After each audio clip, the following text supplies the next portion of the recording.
আসসালামু আলাইকুম, আপনাদের সবাইকে স্বাগত জানাচ্ছি এখনকার আলোচনায়। আপনাদের সঙ্গে আছি আমি সিরাজুল ইসলাম। দর্শক, আমেরিকা বিশ্বের সবচেয়ে শক্তিধর দেশ হিসেবে নিজেদের দাবি করলেও এই মুহূর্তে তারা ভয়ঙ্কর দুটো সংকটের মুখে। একটা সংকট হচ্ছে ওয়াশিংটনের স্পোকেইন কাউন্টিতে ভয়াবহ দাবানল, 700 বাড়ি অন্তত ধ্বংস হয়েছে আগুনে পুড়ে। হাজার হাজার একর জমি পুড়ে গেছে, 65,000 মানুষকে অন্তত সরিয়ে নেওয়া হয়েছে। আগুন নিয়ন্ত্রণের কোনো খবর নেই। 3 দশকের ইতিহাসে আমেরিকা এবার সবচেয়ে বড় দাবানলে 300 মানুষ নিখোঁজ। এর চেয়ে বড় সংকট যেটা এখন ইরানকে নিয়ে, আজকে রিপোর্ট বেরিয়েছে আমেরিকার হাতে দূরপাল্লার এবং নির্ভুল যে ক্ষেপণাস্ত্র, সেই ক্ষেপণাস্ত্র দুই ধরনের ক্ষেপণাস্ত্র তার মজুদ প্রায় শেষ। এর আগে বলা হয়েছিল অনেক কমে গেছে, এত পার্সেন্ট আছে, এত পার্সেন্ট খরচ হয়েছে, কিন্তু আজকে যে রিপোর্ট, রয়টার্সের রিপোর্ট এসছে, তাতে বলা হচ্ছে এই দুটো ক্ষেপণাস্ত্র দূরপাল্লার এবং খুব প্রিসিশন গাইডেড মিসাইল, একদম মানে নিখুঁতভাবে নির্ভুলভাবে হামলা চালাতে পারে। এই দুটো ক্ষেপণাস্ত্র মজুদ প্রায় শেষ। কতগুলো আছে তা বলেনি, কিন্তু মজুদ প্রায় শেষ মানে আমেরিকার সামরিক বাহিনী মারাত্মক রকমের উদ্বেগে এই ক্ষেপণাস্ত্র শেষ হয়ে যাওয়ার কারণে। এখন ইরানের বিরুদ্ধে তাদের হামলা চালাতে হলে কি ব্যবহার করবে, কি উপায়? শুধু তাই না, সবচেয়ে বড় চিন্তা, এই যে যুদ্ধ চলছে ইরানের সাথে, এরপরে যদি কোনো কারণে রাশিয়া এবং চীনের সাথে বা যে কোনো একটা দেশের সাথে আমেরিকার যুদ্ধ লাগে, তাহলে তারা কি করবে? বড় আশঙ্কার ব্যাপার। এই ধরনের ক্ষেপণাস্ত্র অনেক দামি, অন্তত একটা ক্ষেপণাস্ত্র $10 লাখ। 2 দিনে, 4 দিনে, 1 মাসে একটা ক্ষেপণাস্ত্র বানানো সম্ভব হয় না, বহু সময় লাগে। তার চেয়ে বড় প্রশ্ন হচ্ছে আমেরিকা তাহলে কি পরিমাণে ইরানের উপরে হামলা চালিয়েছে এবং কি করতে চেয়েছিল ইরানকে? মানে তার ভান্ডারে জমা সমস্ত সব ক্ষেপণাস্ত্র প্রায় শেষ করে ফেলেছে। একই সাথে প্রশ্ন আসে, তাহলে ইরান কি দিয়ে মোকাবেলা করেছে এবং ইরান টিকে আছে, তাহলে ইরানের বা কি পরিমাণের শক্তি? সবে আশ্চর্যজনক বিষয়, আশ্চর্য রকমের প্রশ্ন আমাদের সামনে। এদিকে আরামকোর যে সিও আমিন নাসের, তিনি বলেছেন ইতিহাসের সবচেয়ে বড় তেল সংকট সৃষ্টি করেছে এই হরমুজ প্রণালী। হরমুজ প্রণালী বন্ধের পরে ইতিহাসের সবচেয়ে বড় তেল সংকট সৃষ্টি হয়েছে। এই তেল সংকটে কত তেল আন্তর্জাতিক বাজারে ঘাটতির মুখে পড়েছে জানাবো আজকের ভিডিওতে, সেই কথা। সঙ্গেই থাকুন। সাথে আরেকটু কথা জানিয়ে রাখি, হুতিরা কিন্তু আজকেও সৌদি আরবের নাজরান বিমান ঘাঁটিতে হামলা চালিয়েছে ড্রোন দিয়ে।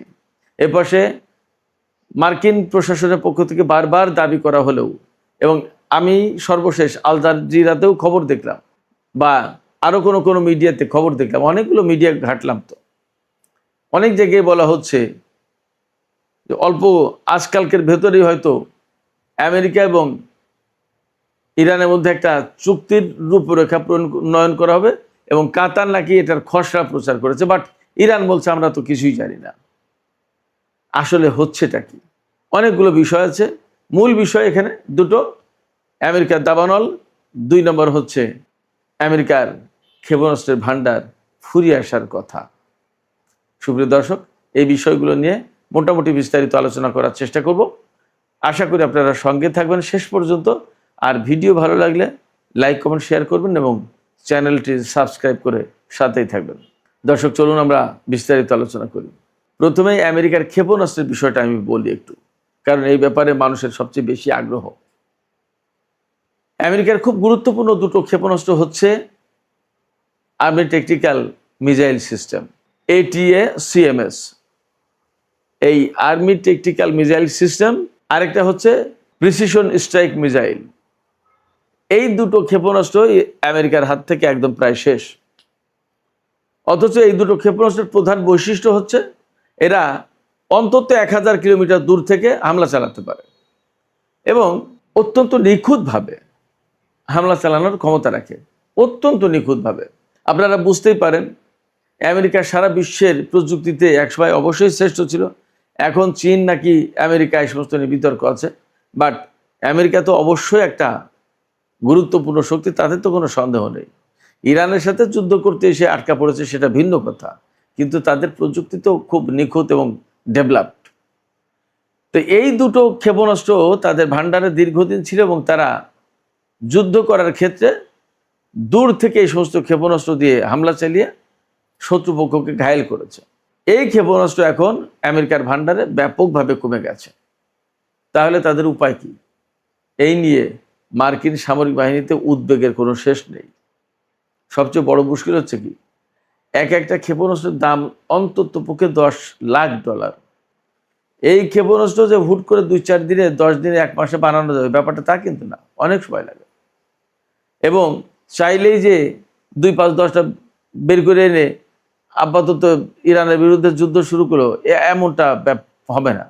এই যে ATACMS যেটা আর্মিড ট্যাকটিক্যাল মিসাইল সিস্টেম, যেটা এটার চেয়েও আধুনিক প্রজন্মের ক্ষেপণাস্ত্র ব্যবস্থা হচ্ছে আপনার এই যে প্রিসিশন স্ট্রাইক মিসাইল যেটা, এটা। এবং এটা বলা হচ্ছে এটা অত্যাধুনিক এবং এটাই হবে আমেরিকার হামলা চালানোর ক্ষেত্রে প্রধান অস্ত্র আগামী কিছু বছরের ভেতরেই। সেই ক্ষেপণাস্ত্রের মজুদ যদি ইরানের সাথে যুদ্ধ করতে এসে ফুরিয়ে যায়, তাহলে আমেরিকার উপায় কি সামনে? এখানে বারবার একটা প্রশ্ন আসছে যে যদি রাশিয়া বা চীনের সাথে আমেরিকাকে যুদ্ধ করতে, তাহলে তারা কি করবে? এখানে আমি একটু প্রশ্ন করি যে প্রায় সময় যে প্রশ্ন আসে যে যদি রাশিয়া এবং চীনের সাথে যদি আমেরিকার যুদ্ধের প্রশ্ন আসে তাহলে কি করবে? এই প্রশ্ন আসে কেন? তাহলে কি ব্যাপারটা এইরকম যে এইরকম একটা আশঙ্কা আছে, বা ইরানের সাথে আমেরিকার যে যুদ্ধ হচ্ছে এর পরবর্তী ধাপের যুদ্ধ কি চীন এবং রাশিয়ার সাথে আমেরিকার হবে? ব্যাপারটা কি এইরকম?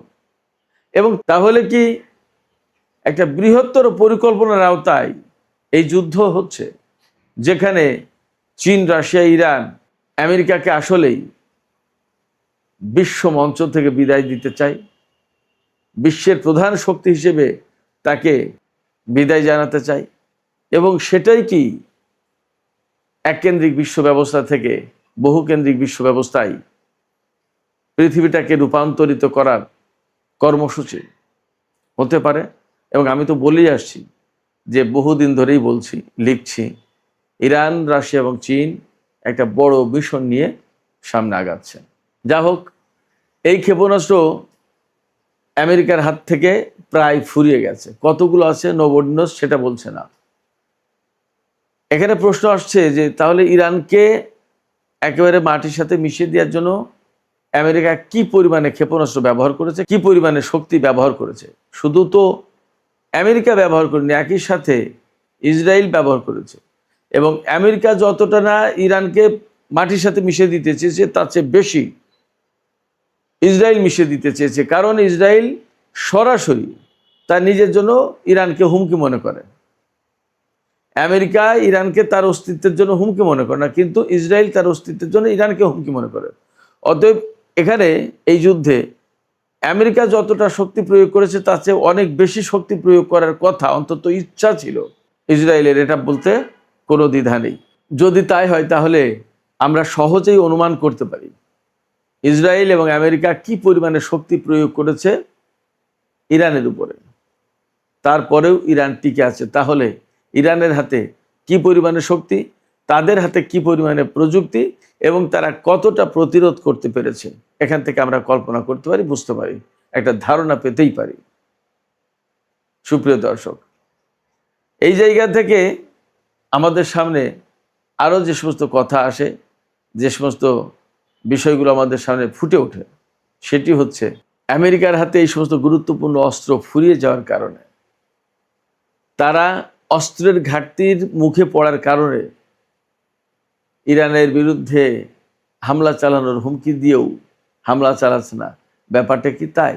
আমরা তো এখন বলতেই পারি, যা মনে হচ্ছে, যে ডোনাল্ড ট্রাম্প বারবারই বলছেন তাদের হাতে প্রচুর অস্ত্র আছে, বিশ্বের যে কোনো দেশের চেয়ে তাদের হাতে এখন বেশি অস্ত্র, এবং তারা প্রচুর পরিমাণে অস্ত্র উৎপাদন করছে এবং খুব দ্রুত এ সমস্ত ঘাটতি পূরণ করতে পারে।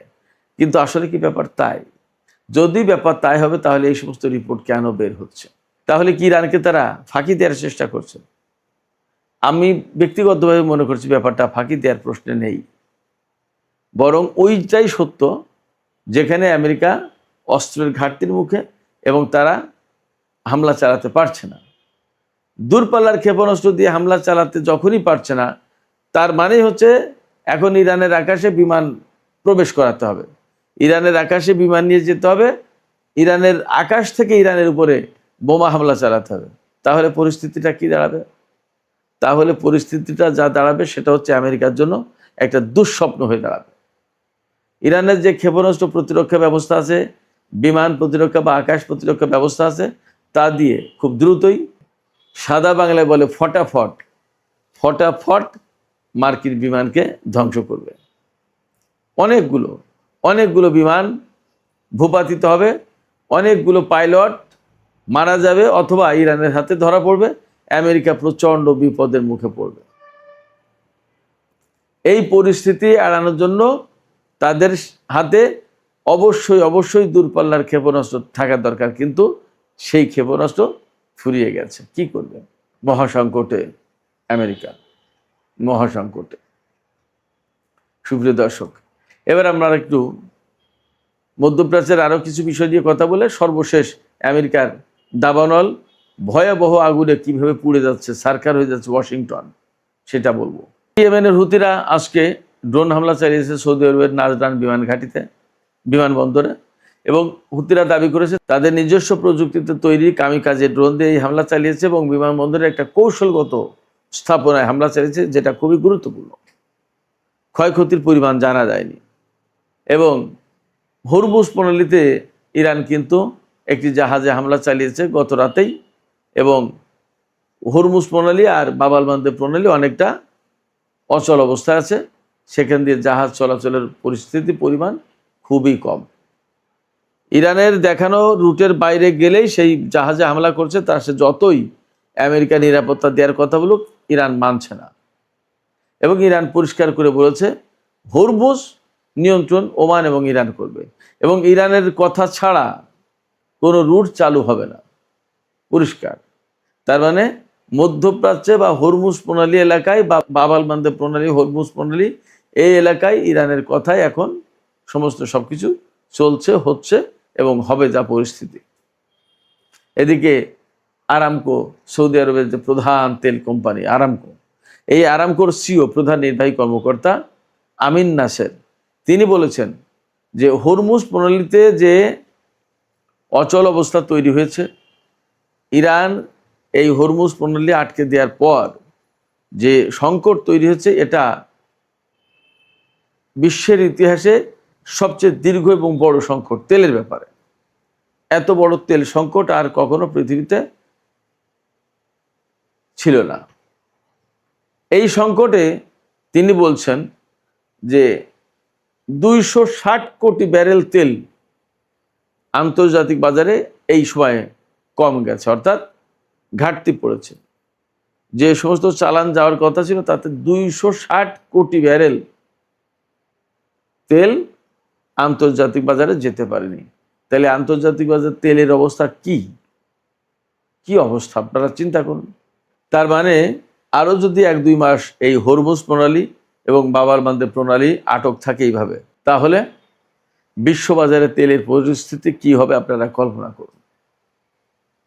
তবে ইরানের পক্ষ থেকে নতুন করে একটা ঘোষণা দেওয়া হয়েছে। ইরানের সর্বোচ্চ নেতার সামরিক উপদেষ্টা এবং আইআরজিসির সাবেক কমান্ডার মেজর জেনারেল মোহসেন রেজাই, তিনি বলেছেন আমেরিকা যদি ইরানের বিভিন্ন বন্দরের উপর আরও কিছুদিন এইভাবে তাদের অবরোধ বহাল রাখে, তাহলে মার্কিন নৌবাহিনীর সাথে যুদ্ধ অনিবার্য হয়ে যাবে এবং ভয়ঙ্কর সংঘর্ষ সৃষ্টি হবে। অর্থাৎ আমেরিকা মার্কিন বাহিনীর উপর হামলা চালাবে যদি তারা এখান থেকে অবরোধ সরিয়ে না নেয়। ইরানের এই কথাই যে আমেরিকা তাদের অবরোধ তুলে নেবে, ব্যাপারটা এমন না। আর ইরান যদি তাদের ঘোষণা বাস্তবায়ন করে, তাহলে আমরা খুব শর্ট টাইমে সম্ভবত সমুদ্রে একটা বড় ধরনের সংঘাত দেখতে যাচ্ছি। যাই হোক সুপ্রিয় দর্শক, আমেরিকার ওয়াশিংটন স্টেট যেটা, সেই স্টেটের স্পোকেইন কাউন্টি একটা বিরাট এরিয়া, সেই এরিয়ায় ভয়াবহ দাবানল শুরু হয়েছে এবং আগুনে অন্তত 700 বাড়ি পুড়ে যায়নি, ধ্বংস হয়ে গেছে। কালকের রিপোর্টে বলা হয়েছিল যে মনে হচ্ছে যেন ক্ষেপণাস্ত্র মেরে বাড়িগুলো সব ধ্বংস করে দিয়েছে, শত শত ক্ষেপণাস্ত্র মারা হয়েছে মনে হচ্ছে। 700 বাড়ি ধ্বংস হয়েছে, একটার সাথে একটা বাড়ি যে লাগোয়া তা তো না, ফাঁকা ফাঁকা। চিন্তা করেন তাহলে কি ভয়ঙ্কর দাবানল। এবং এই দাবানলে প্রায় 300 মানুষ নিখোঁজ হয়েছে, হয়তো কিছু কম বেশি হতে পারে।